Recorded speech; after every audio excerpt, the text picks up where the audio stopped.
सर्वसामान्यांच्या हक्काचा आवाज जागर जनस्थान। धुळे शहरातील कान्हा एजन्सी गुरुद्वारासमोर हिंदुत्ववादी संघटनेच्या वतीने भगवा आपणवादाचे फेक निरेटिव्ह सेशन हा विशेष परिसंवाद आयोजित करण्यात आले होता। या परिसंवादाचे वक्ते विक्रम भावे, लेखक वीरेंद्र इचलकरंजीकर, हिंदुत्ववाद्यांची बाजू मांडणारे समीर कुलकर्णी व मालेगाव ब्लास्ट 2018 सुटलेले हिंदुत्ववादी अभय वर्तक, राष्ट्रीय प्रवक्ता प्रशांत जुवेकर यांच्या वतीने धुळे शहरात भव्य आतंकवाद्यांचे फेक निरेटिव्ह या परिसंवादाचे आयोजन समस्त हिंदुत्ववादी संघटनेच्या वतीने आयोजित करण्यात आला होता। मालेगाव बॉम्ब ब्लास्ट घटनेतील निर्दोष झालेल्या या सर्वांचे परिसंवाद तसेच दाभोळकर हत्या प्रकरणी सुटलेले विक्रम भावे या सर्वांच्या जाणीवपूर्वक निर्दोष व्यक्तींचा कशा प्रकारे छळ झालाय व त्रास दिला गेला याची सत्यता या संवादाच्या माध्यमातून मांडण्यात आली आहे।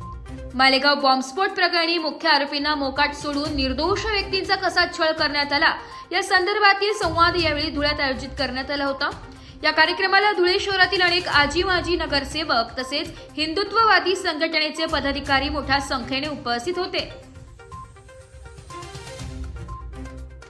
आपल्या धुळ्यामध्ये भगव्या आतंकवाद्यांचं फेक नेरेटिव्ह या विषयावर परिसंवादाचं आयोजन इथल्या हिंदुत्ववादी संघटनांनी आज केलेलं आहे। गुरुद्वारा समोरील कान्हा एजन्सी येथे हा कार्यक्रम येथे आयोजित केलेला आहे। यामध्ये मालेगाव बॉम्बलास्ट 2008 मधल्या खटल्यातून निर्दोष मुक्त झालेले समीर कुलकर्णी, दाभोळकर हत्या प्रकरणातून निर्दोष मुक्त झालेले विक्रमजी भावे तसेच विविध अशा पद्धतीच्या खटल्यांमध्ये हिंदुत्ववाद्यांच्या पाठीशी एक कायदेशीर आधार म्हणून भक्कमपणे उभे राहिलेले योद्धा अधिवक्ता वीरेंद्र इचलकरंजीकर हे या परिसंवादात सहभागी होणार आहे। तर या संवादाच्या माध्यमातून मागील काही वर्षांमध्ये झालेल्या आतंकवादाच्या खटल्यांमध्ये जाणीवपूर्वक निरपराध आणि निष्पाप हिंदूंना जे गोवण्यात आलं, त्यांचं आयुष्य उद्ध्वस्त झालं, कुटुंबियांचं आयुष्य उद्ध्वस्त झालं आणि या सगळ्यांमधून जे खरे आरोपी होते ते मात्र मोकाट आज फिरत आहेत। हे सगळं षडयंत्र काय होतं, कशा पद्धतीने केले गेलं, कोणाला लाभ झाला आणि येथून पुढे हे षडयंत्र हाणून पाडण्यासाठी सर्वसामान्य हिंदूंनी काय केलं पाहिजे असे विविध महत्त्वाच्या विषयांवर आजच्या या परिसंवादात चर्चा होणार आहे आणि त्या दृष्टीने हे आयोजन केलेलं आहे।